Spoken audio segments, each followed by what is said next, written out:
présent. Daniel Cohen, bonjour. Vous êtes économiste, Daniel Cohen. Vous dirigez le département d'économie de l'École normale supérieure. Vous avez participé à la fondation de l'École d'économie de Paris. Vous êtes directeur du Centre pour la recherche économique et ses applications. Et votre dernier livre s'intitule Le monde éclos et le désir infini. Et puisque vous parlez de désir infini, il y a un désir infini en matière de smartphone, de téléphone portable.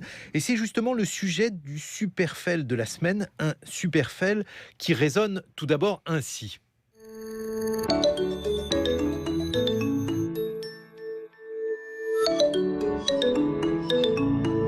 Et oui, l'émission en podcast natif de France Culture porte sur Nokia, car cette sonnerie, vous l'avez reconnue, c'est le souvenir du quasi-monopole de Nokia sur le marché des téléphones portables. Nokia, ou le drame du marketing, autrement dit faire des téléphones pour chaque segment de clientèle, quand une marque va finir par rafler une bonne partie de ce marché, en le modifiant d'ailleurs de fond en comble. Cette marque, évidemment, c'est Apple. Comment Nokia a perdu le monopole sur le téléphone portable. C'est le superfell de la semaine à retrouver donc en podcast et sur le site de France Culture, franceculture.fr, avec une réaction peut-être, Daniel Cohen. Oui, il y a eu dans les années 90 beaucoup de prétendants à l'hégémonie dans le monde nouveau des télécommunications et de l'information. Il y a Nokia, on se souvient aussi de BlackBerry, il y avait Alta Vista qui était l'ancêtre de Google, et tout ça a été balayé par ceux qu'on appelle maintenant les GAFA. On est dans un monde où, comme on dit, le winner takes all, c'est-à-dire le vainqueur prend tout, celui qui a une avance technologique dans un monde à rendement d'échelle croissant, c'est-à-dire que si je suis en avance, je peux créer un mécanisme cumulatif, ce qui fait que cette avance me permet de distancer toujours davantage le numéro 2 ou le numéro 3, et c'est exactement ce qui s'est passé. Aujourd'hui, on est dans quelque chose de stabilisé, on pourra avoir cette même discussion dans 10 ans. Je suis presque sûr que les GAFA seront toujours là, parce qu'ils ont créé la différence dans ce moment un peu embryonnaire des années 90. C'est inquiétant, évidemment, parce qu'avoir le monopole du monde numérique dans les mains de 3 ou 4 groupes, ça pose des questions de même nature d'ailleurs que celles que les grands monopoles au début du XXe siècle avaient fait apparaître et qu'il devra bien falloir réguler un jour ou l'autre. Bon, j'espère qu'on l'aura dans 10 ans, Daniel Cohen, cette discussion. Mais en attendant, vous êtes sûr que ce monopole de Google, d'Amazon, de Facebook ne peut pas être challengé, comme on dit, ne peut pas être ébranlé ? Il peut l'être, mais là je crois vraiment que les instances de régulation doivent s'en occuper. Au début du XXe siècle, je disais tout à l'heure, il y avait la Standard & Oil qui avait une espèce d'écrasant monopole. Il y avait tous les grands groupes, au fond, qui ont commencé à exister au XXe siècle et qui sont toujours là à la fin du XXe, qui ont dû être régulés. Il y a un moment charnière, je crois qu'on l'a atteint, où le monopole devient cumulatif. Et c'est là que les instances de régulation doivent apparaître. Par exemple, Facebook, on l'a laissé racheter Instagram, WhatsApp. Ça veut dire qu'on les laisse aussi racheter leurs concurrents. Il y a quelque chose qui ne va pas. C'est-à-dire, dès qu'il y a un concurrent qui se dessine, ils le rachètent parce qu'ils ont une telle force de frappe financière qu'ils l'intègrent dans leur propre fonctionnalité, ce qui fait que leur monopole devient presque mathématiquement incontestable puisque les contestataires sont rachetés. Donc il y a quelque chose là aujourd'hui, je crois, de nouveau par rapport à ce qui se passait il y a 20 ans encore, qui exige l'attention de la régulation. Mais c'est vrai qu'au départ, Nokia était finlandais, BlackBerry était canadien, si je ne m'abuse. Donc il y avait quelque chose comme une effervescence à laquelle tout le monde contribuait. Et puis la messe est dite, je crois, encore une fois, la fête est finie. Il faut maintenant réfléchir sérieusement au monde numérique qu'on veut organiser pour en faire un monde libre d'accès autant qu'il est possible. Il ne faut pas retirer le bénéfice des grands groupes dans la mesure où ça permet des innovations. Mais à partir du moment où ces innovations servent surtout à bloquer les concurrents, il y a quelque chose qui se passe où, encore une fois, je crois, le régulateur doit intervenir. Ça, c'est pour le monde numérique qui est en ébullition. Il y a aussi le monde démocratique qui est en ébullition. On parle beaucoup de la formation du gouvernement italien, de cette alliance entre la Ligue et le mouvement 5 étoiles. On a parlé également de la Slovénie dans les informations, mais le pays aujourd'hui qui compte et dont la politique économique pourrait avoir des conséquences sur la zone euro, c'est tout d'abord l'Italie. Daniel Cohen, avec votre point de vue sur la manière dont cette politique se dessine et les conséquences qu'elle pourrait avoir. Je crois que c'est quelque chose de décisif. D'une certaine manière, c'est un peu la mère de toutes les batailles pour l'Europe. C'est tout ce qu'on a fait jusqu'à présent, les crises de 2011, si vous vous souvenez, lorsque Sarkozy et Merkel avaient en quelque sorte sorti du gouvernement à la fois en Grèce, Papandréou, et en Italie quelques semaines plus tard, Berlusconi au célèbre sommet de Cannes, pour ceux qui s'en souviennent. Aujourd'hui, il y a un retour d'ascenseur, c'est-à-dire les Italiens qu'on avait privés au début de la crise de Berlusconi, aujourd'hui vont un cran plus loin dans la protestation, et c'est presque paradoxal puisqu'on regrette maintenant que Berlusconi ne fasse pas partie du pouvoir parce qu'on se dit qu'il aurait été peut-être une force de rappel. Donc on a aujourd'hui quelque chose d'explosif. Je crois qu'il ne faut pas avoir peur des mots. C'est l'alliance de deux radicalités. On fait parfois le parallèle, je pense qu'il est en un certain sens faux, mais il est tout de même utile à entendre. On fait le parallèle avec ce qui en France aurait pu être une alliance entre Le Pen et Mélenchon. C'est deux radicalités, chacun dans un genre très différent, qui s'allieraient au pouvoir. Le programme du mouvement 5 étoiles est très différent de celui de Jean-Luc Mélenchon. Alors, il a le revenu universel, qui était de Benoît Hamon. Il a le retour à la retraite à 60 ans, qui était, je crois, dans les propositions de Mélenchon aussi. L'ordre de grandeur des dépenses n'est pas très éloigné, 4-5 points de PIB, de ce que Mélenchon avait mis dans son propre programme. Donc, il y a quelque chose de cette nature. En économie, qui ressemble à ce que, je pense, une équipe dirigée par Mélenchon aurait pu faire. La fiscalité est différente. Alors, j'y viens, c'est le point très important. Mais pour, je crois, écarter quand même ce parallélisme, 5 étoiles a signé un accord de gouvernement qui prévoit de remettre à la mer, en quelque sorte, c'est la formule qui a été utilisée par la Ligue, 500 000 migrants. Je pense que jamais Mélenchon et ses électeurs n'auraient adhéré à un programme de cette nature. Donc, il faut faire très très attention dans les comparaisons, et je pense que d'une certaine manière, ça ne se produira pas en France. Mais ça donne une idée tout de même de ce qui est en train de se passer. C'est deux cultures différentes, en fait, celle du Nord et celle du Sud, qui se sont alliées l'une à l'autre. Alors, quand on ajoute ces deux cultures, on a quelque chose d'explosif. Bon, d'abord par rapport aux migrants, une radicalité folle dans ce qui est en train de se mettre en œuvre, et de penser que c'est Salvini, le patron de la Ligue, qui est le plus xénophobe de tous, qui est ministre de l'Intérieur aujourd'hui, ça fait juste frémir, même si il renvoie à l'Europe aussi un miroir de ce que l'Europe n'a pas fait. Donc il y a aussi une histoire à retracer, mais c'est juste tout à fait effrayant.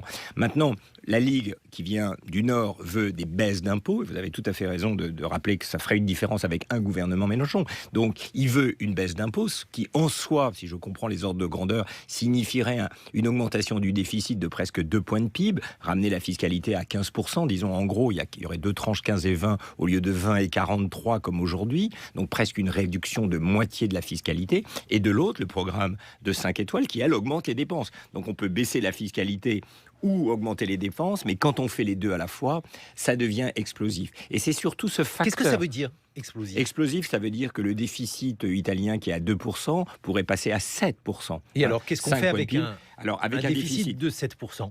Bon, je crois que c'est assez simple à raconter. Quand on a un déficit de 5% de plus, qu'on est gouverné par une coalition instable, c'est le point que je voulais juste rajouter, c'est-à-dire que chacun va vouloir montrer à son opinion publique que c'est lui qui ne lâche pas, que c'est lui qui, dans la tempête, continue d'affronter les vents inverses. Alors, il n'y aura pas de rationalité, il y aura une surenchère. Et donc, on aura quelque chose comme un cheval fou qui avancera, encore une fois, sans cohérence nécessaire, puisque chacun voudra faire valoir sa partie du programme. Donc, ce qui peut se passer, c'est très simple. Ce qui peut se passer, c'est que avec une dette à 130% du PIB, de 2300 milliards, l'Italie, un jour, n'arrivera pas à se refinancer. C'est-à-dire, il y aura une adjudication d'emprunt d'État qui ne se fera pas. Donc, il y aura une crise financière.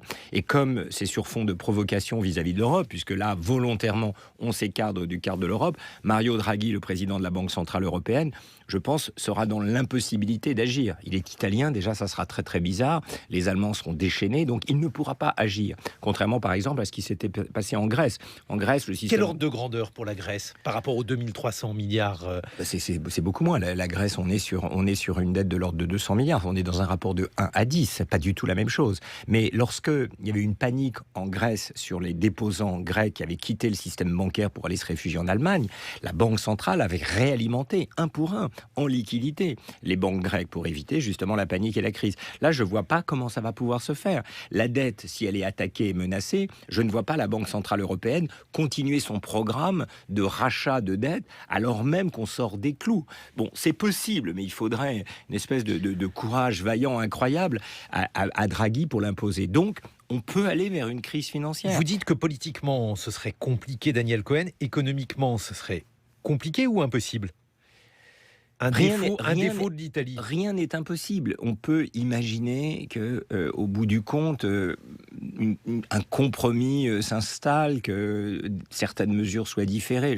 Franchement, je ne sais pas. Mon scénario le plus probable, c'est qu'on aille vers le clash. Pas tout de suite, parce qu'il va falloir du temps. Les marchés se sont beaucoup agités. La dette italienne est beaucoup plus chère aujourd'hui à refinancer qu'avant, mais beaucoup plus chère, ça reste 3%. Donc ça n'est pas non plus la fin du monde pour l'instant. Donc il faut voir. Mais je pense que s'ils persévèrent dans le programme qu'ils ont mis en place, et encore une fois, la principale faiblesse de ce programme, c'est que c'est l'adjonction de deux programmes contradictoires entre eux. C'est augmenter les dépenses, c'est possible, si on est prêt à augmenter les impôts. Enfin, il n'y a pas besoin d'être un grand sorcier pour dire ça. On peut baisser les impôts, mais à condition de faire des économies sur les dépenses. Quand on fait la somme des deux, et qu'on est dans une rivalité entre ces deux groupes, je ne vois pas comment, lorsque la crise financière viendra, si elle vient, on pourra revenir en arrière.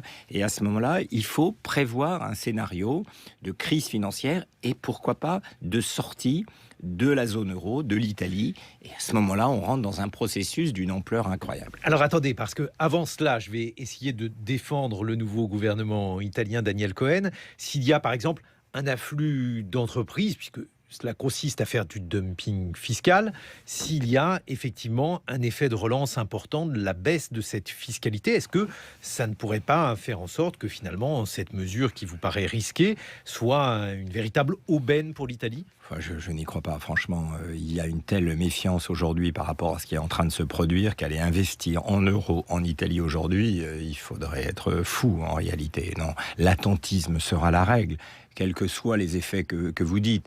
Est-ce que j'investis cette année ou l'année prochaine ? Je vais attendre l'année prochaine, franchement, pour voir si dans un an, je ne vais pas me retrouver payé en lire italienne qui vaudra la moitié de la valeur à laquelle je l'ai acquise. Donc je crois qu'on va être, pour les investisseurs, c'est un point. Regardez même le Brexit qui est d'une ampleur infiniment moindre, c'est rien Pourquoi du tout. Infiniment moindre ? Parce qu'ils ne sont pas dans la zone euro, parce qu'en réalité, il n'y a pas du tout les règles, les déséquilibres financiers, le risque d'une panique financière comme celle qu'on pourrait avoir. Là, on peut avoir quelques banques qui feront faillite s'il y a une panique des déposants. Enfin, le mécanisme essentiel qui s'est produit dans les années 30, c'était une panique des déposants. En fait, on a beaucoup parlé du commerce international, etc., qui a joué son rôle. Mais le grand phénomène, en tout cas, c'est ce que pensent les économistes aujourd'hui de cette séquence, c'est panique des déposants et une banque centrale à l'époque qui n'a pas réagi parce qu'elle n'a pas considéré que ça faisait partie de son mandat. Là, on a quand même gagné quelque chose avec toutes les crises qui se sont accumulées. La banque centrale comprend qu'elle a une responsabilité. Et vu les tensions que ce gouvernement italien va créer avec l'Europe, ça rendra très difficile, encore une fois, à la Banque Centrale Européenne d'intervenir, à supposer qu'elle le souhaite. Et donc, on va voir ça, et les investisseurs le sauront. Donc, il va y avoir un conflit. Encore une fois, j'insiste sur ce point.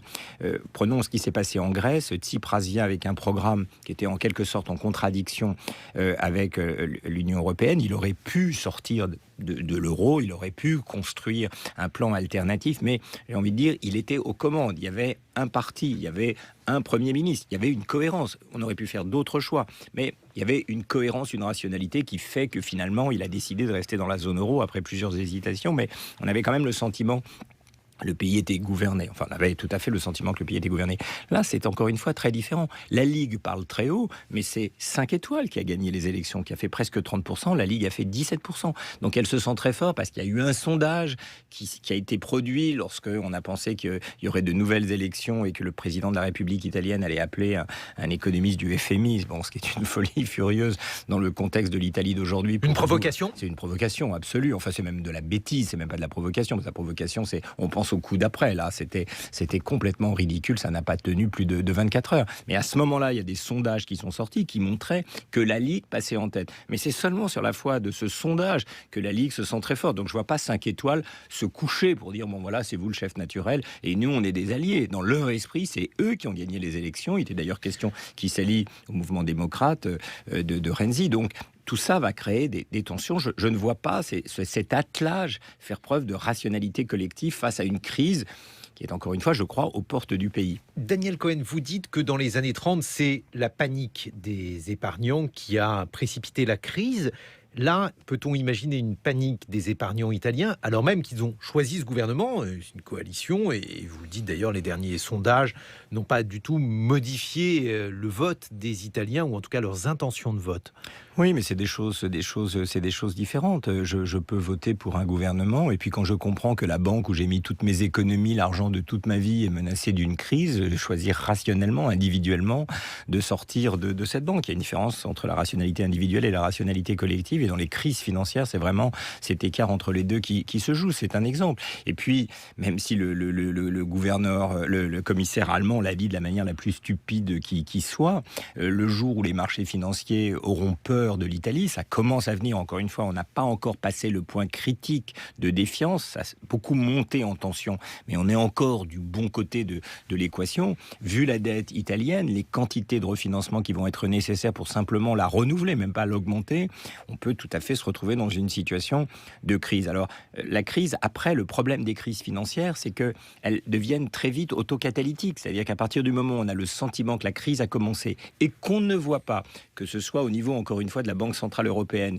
et ou du gouvernement, des forces de rappel, la dynamique peut très vite devenir explosive. Voilà. Et donc, on a deux pouvoirs divisés, je le résume et je le répète de cette manière-là. À la fois en Italie, c'est ce que j'ai dit de cette alliance contre nature, malgré tout, entre deux mouvements qui vont dans des directions différentes du point de vue de leur philosophie sociale, pour le dire rapidement. Et puis de l'autre côté, le pouvoir en Europe aussi est divisé. Au sein de la Banque centrale, il est divisé. Mario Draghi, qui a tout fait pour sauver, enfin qui a beaucoup fait pour sauver la zone euro, va quitter son mandat l'année prochaine. Donc on va rentrer dans une période d'incertitude. Quelles pourraient être justement les conséquences de ce changement de mandat? Déjà, le président de la Banque centrale allemande, Jan Weinmann, est sur les starting blocks pour remplacer Draghi. Et lui, depuis le départ, il est contre cette politique qu'on appelle de quantitative easing, c'est-à-dire de grand laxisme monétaire qui a conduit Draghi pour apaiser la crise née en 2011 du premier épisode dont je parlais avec Berlusconi, avait décidé d'intervenir massivement au cours de l'été 2012 pour acheter les dettes, pour apaiser les tensions sur les marchés financiers. Il n'a plus la possibilité, je crois, dans cette dernière année de mandat de le faire. Les Allemands, quand il avait commencé cette politique, le chef économique allemand de la Banque Centrale Européenne avait démissionné. Lorsque M. Trichet, 2 ans plus tôt, avait mené une politique beaucoup plus modérée de rachat de la dette